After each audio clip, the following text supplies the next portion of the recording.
오늘 저희들에게 주시는 하나님의 말씀은 신약성경 마태복음 7장 20절입니다. 마태복음 7장 20절의 말씀을 다 찾아주시기 바랍니다. 이름으로 그들의 열매로 그들을 알리라. 아멘. 오늘 주신 말씀의 제목을 열매 이렇게 붙여봤습니다. 이제 오늘 저희가 마태복음을 같이 하나님 안에서 세 번째 시간을 지금 저희가 맞이했죠. 처음에 저희가 같이 나누었던 말씀은 하나님께서 요셉이라는 분을 통해서 하나님의 오랜 세월 800년 가까이 될까요? 한 700년에서 어쨌든 800년 그 사이가 되는데요. 선지자 이사야로부터 약속된 처녀가 잉태하여 아들을 낳는다 하는 그 말씀이 이루어질 때 이 말씀이 대단히 위험한 말씀인 건 말씀드렸죠. 처녀가 아이를 가지면 아기를 낳기보다는 뭔가 문제가 있다 해서 돌맞아 죽는 이런 위기가 찾아오는데 요셉이라는 분은 생명을 잘 보호해 주려고 살그머니 약혼했던 것을 깨뜨리고 돌아가도록 이렇게 하려고 하는데 하나님께서 천사를 보내서 이 역사를 다 알게 주셨고 마리아는 결국에 하나님의 약속 가운데 귀한 생명을 낳았다. 그래서 예수님께서 이 땅에 오게 됐습니다 하는 예수님의 우리가 보통 아버지라 그러죠. 요셉의 이야기를 첫 시간에 같이 나누었고요. 두 번째 시간에 나누었던 것은 세례 요한에 대해서 저희가 나누었죠. 근데 세례 요한에 대해서 성경의 평가는 어머니가 낳은 자식 중에서는 베스트 오브 베스트다. 정말 훌륭하다. 하지만 천국에서는 제일 작은 사람도 세례 요한보다는 더 믿음이 큰 사람이다. 이유는 예수님에게 세례를 줄 때만 해도 이분이 메시아라는 것을 믿었었어요. 그런데 막상 감옥에 갇혀서 죽음이 시시각각으로 자기에게 찾아올 때는 자기 제자를 보내서 당신이 정말 메시아요? 아니면 다른 메시아를 내가 기다려야 됩니까? 하는 믿음의 흔들거림을 가진 이런 내용 속에 우리가 세례 요한의 이야기도 두 번째 시간에 같이 나누었죠. 세례 요한은 메시아가 오면 심판을 하신다 이렇게 생각했었기 때문에 참으로 악인들이 판을 치는 세상을 그냥 하나님이 두실 리가 없다. 내가 헤롯의 잘못된 것을 지적해서 감옥에 있기 때문에 하나님께서 풀로 헤롯을 심판할 거다. 이런 기대 속에 참으로 예수님에 대한 믿음이 흔들거렸던 것을 성경이 우리에게 이렇게 보여주었다 하는 말씀을 같이 나누었습니다. 이제 오늘은 세 번째가 되는데요. 오늘 세 번째 말씀은 마태복음 5장, 마태복음 6장, 마태복음 7장 이 말씀 우리가 보통 산상수훈이라고 하죠. 그래서 5장에서는 팔복 우리가 세상을 살면서 어떻게 살아야 되는가 하는 팔복에 대한 말씀 그리고 6장으로 가서는 우리가 하나님께서 주신 그 말씀들을 통해서 사람들에게 보여주려고 그런 신앙생활을 하지 말아라. 은밀하게 해라 하는 말씀들을 주셨고요. 7장에 가서 우리가 본 말씀이 되겠죠. 지혜롭게 잘 분별하는 지혜를 가져라 하는 말씀으로 산상수훈의 말씀이 우리에게 주어졌습니다. 그래서 이제 우리가 5장, 6장, 7장을 대하면서 산상수훈의 말씀을 어떻게 우리가 받아들여야 될까 하는 건데요. 자, 저하고 5장 1절로 가봅니다. 5장 1절입니다. 예수께서 무리를 보시고 산에 올라가 앉으시니 제자들이 나온지라.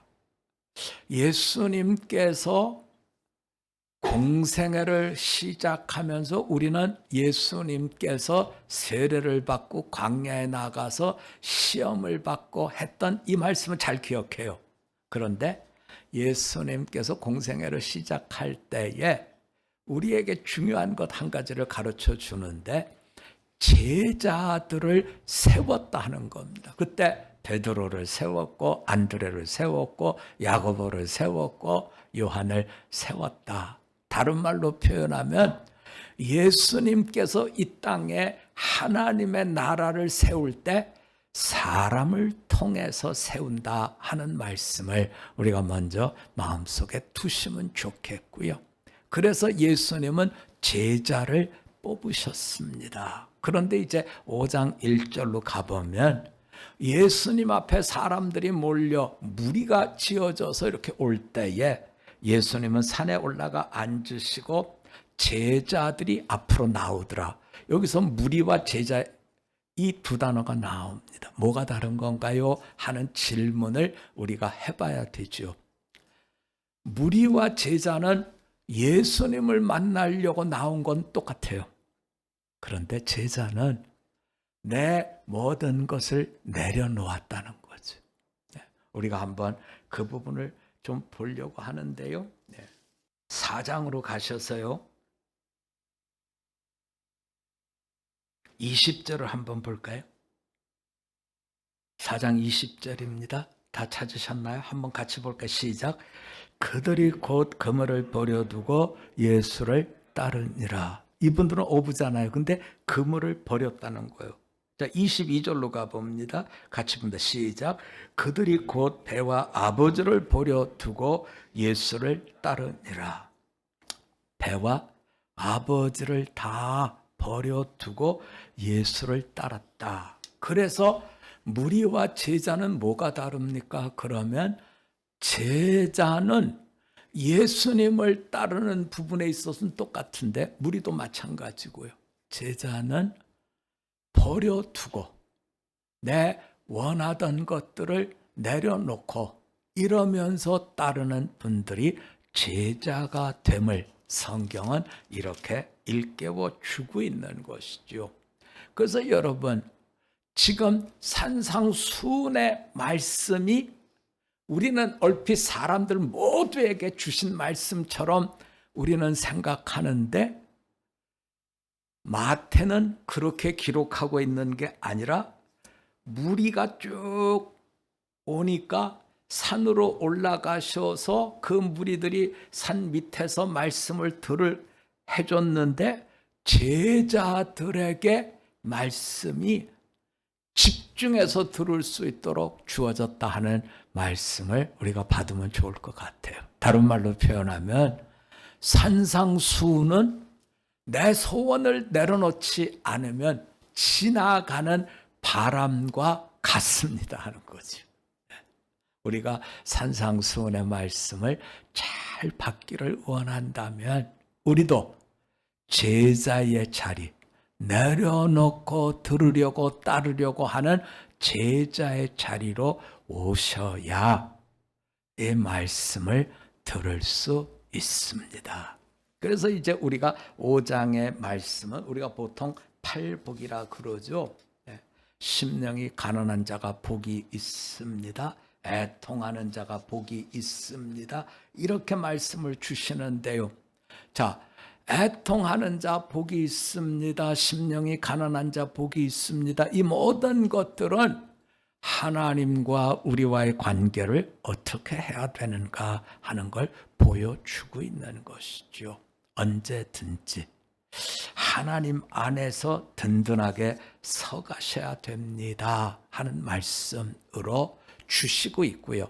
6장으로 가면 하나님의 백성들은 세상에서 의롭다고 하는 바리새인이나 서기관보다 더 의로우셔야 됩니다 하는 율법의 완성이신 예수님의 제자로서 서야 됨을 보여주는데, 이것은 더 나은 의, 그래서 어떻게 해야 더 나은 의를 우리가 얻을 수 있습니까 할 때에 말씀은 너희가 사람들에게 보여주려고 하지 말고 너희의 모든 믿음의 결정들을 하나님께서 인정해 주시는 그 자리에서 이루라 말씀하고 있죠. 그래서 구제할 때 오른손이 하는 일을 왼손이 모르게, 이거 대표적인 거죠.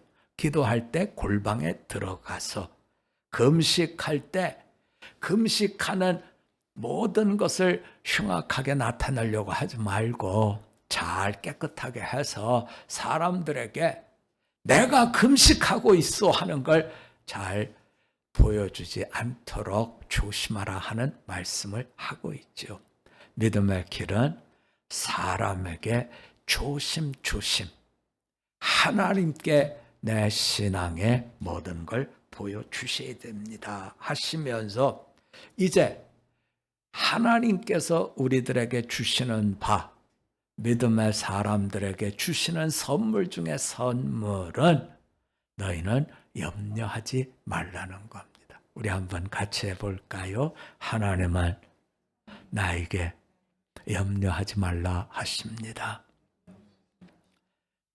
염려하지 말라는 거예요. 염려하지 말라.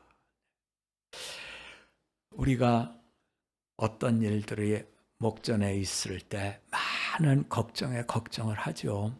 그런데 하나님은 우리에게 염려하지 말라, 염려하지 말라 이렇게 말씀을 주면서 예를 예수님께서 들어주셨어요. 공중의 새를 봐라.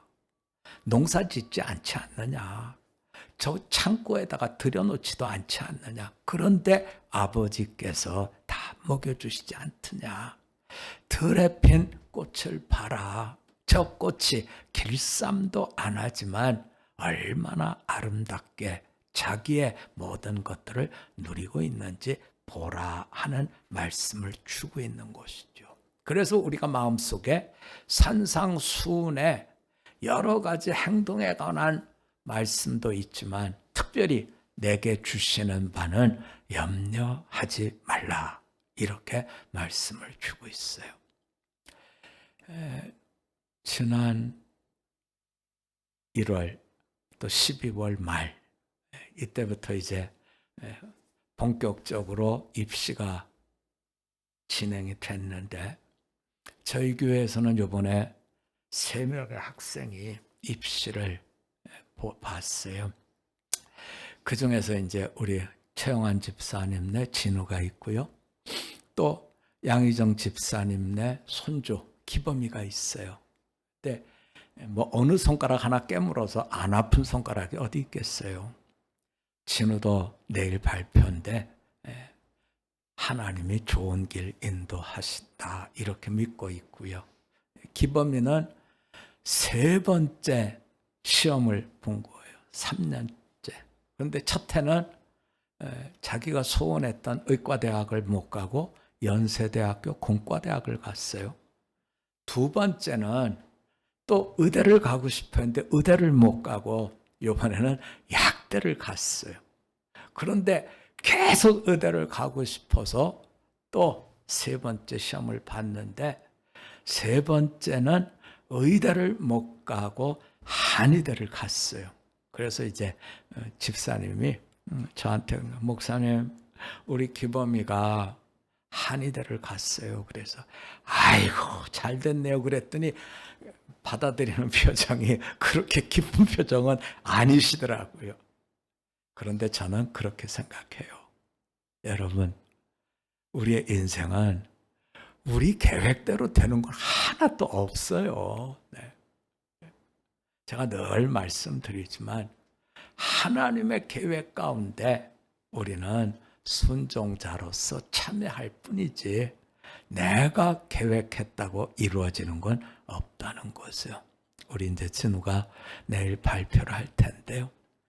우리 마음속에 하나님께서 염려하지 말라 하신 이 말씀을 두고 우리가 하나님의 인도하심 속에 미래를 볼 수 있는 우리 모두가 되시기를 부탁드립니다. 이제 마지막으로 마태복음 7장으로 오게 되면 주님께서 우리들에게 주시는 말씀은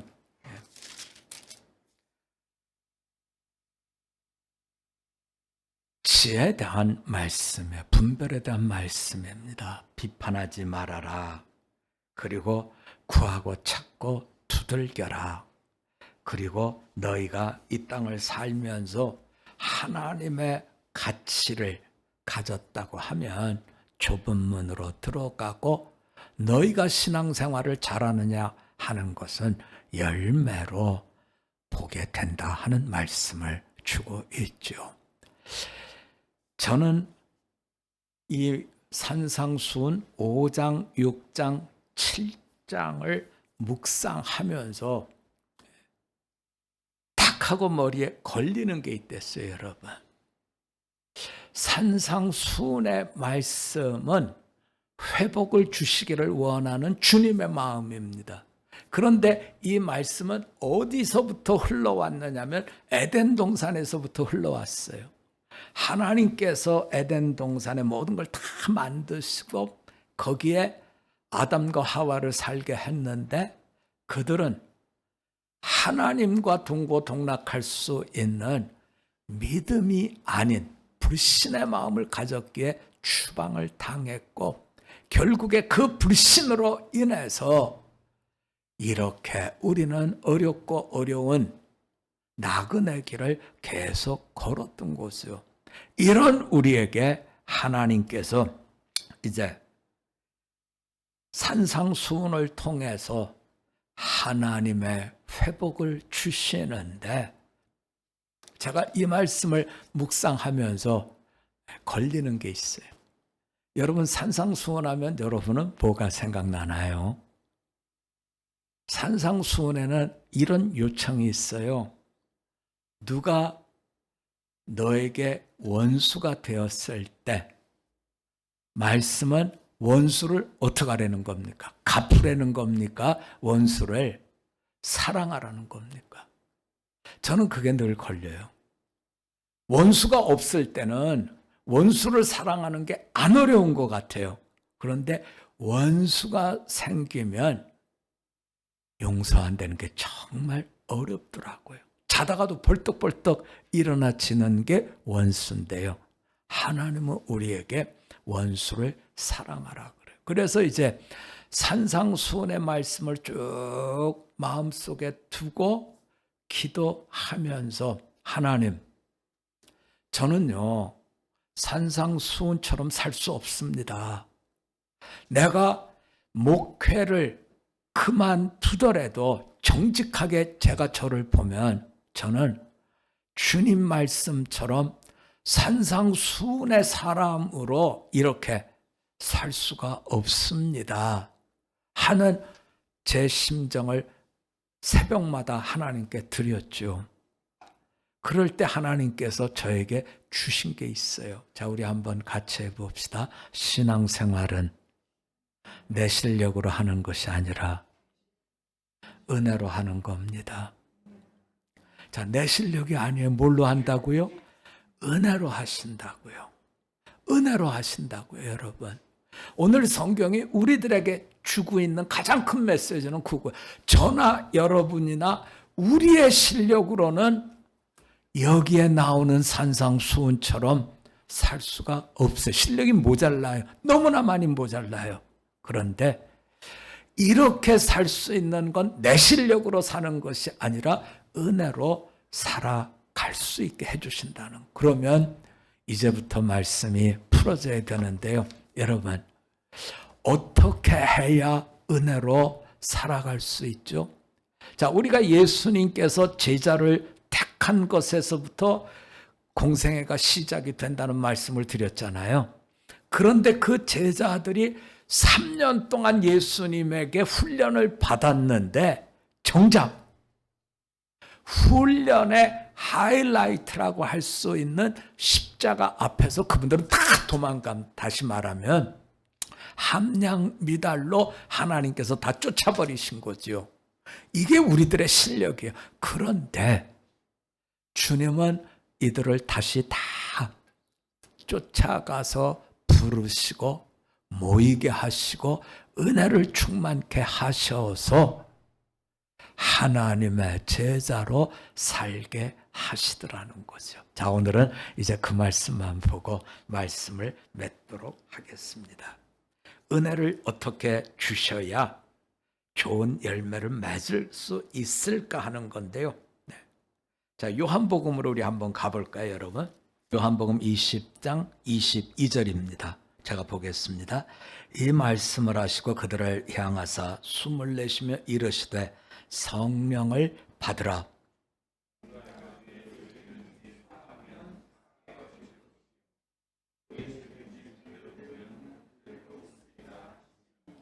아멘.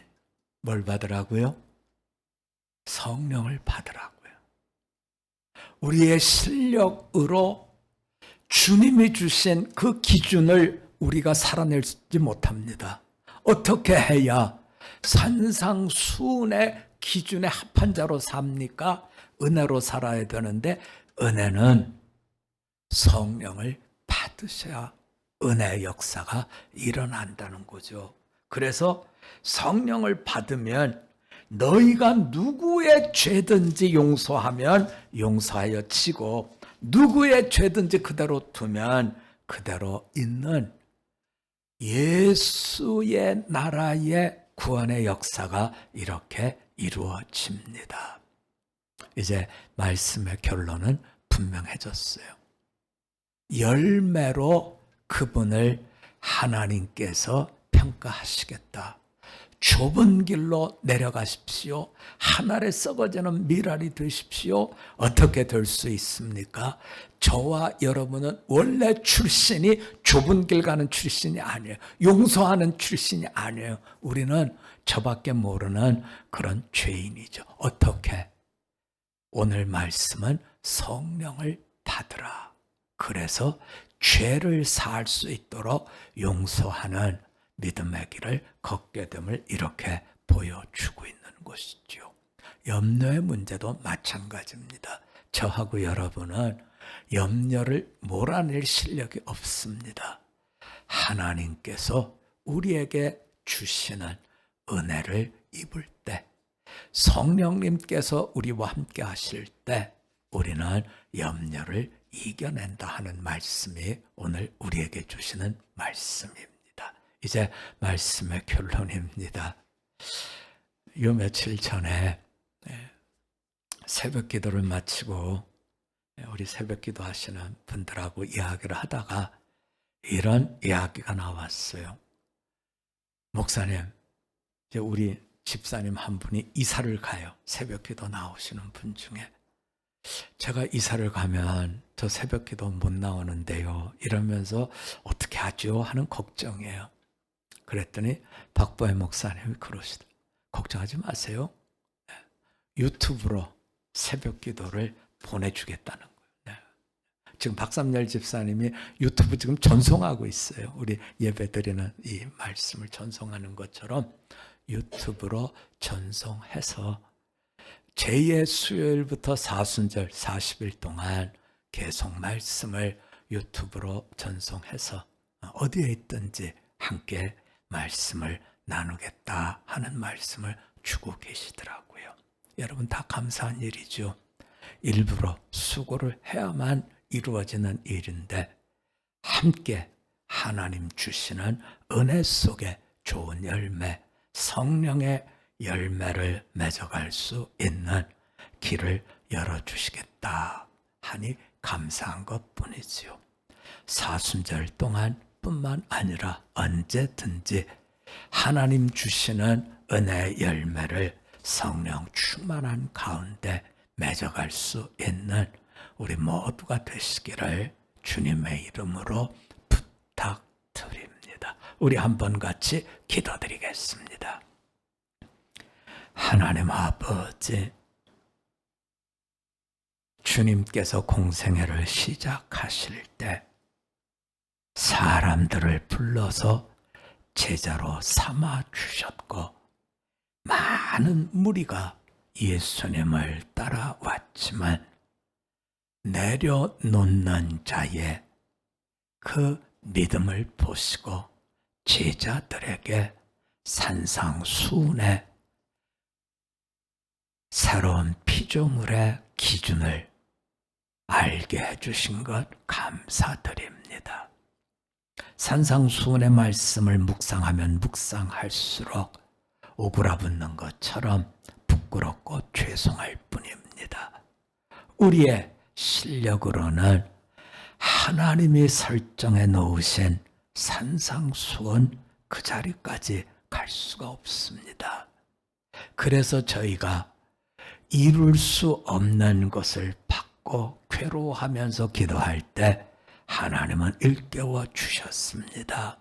신앙의 길은 내 실력으로 가는 것이 아니라 은혜로 가는 길이요, 열매는 참으로 성령님 안에서 맺어지는 선물인 것을 일깨워 주셔서 감사를 드립니다.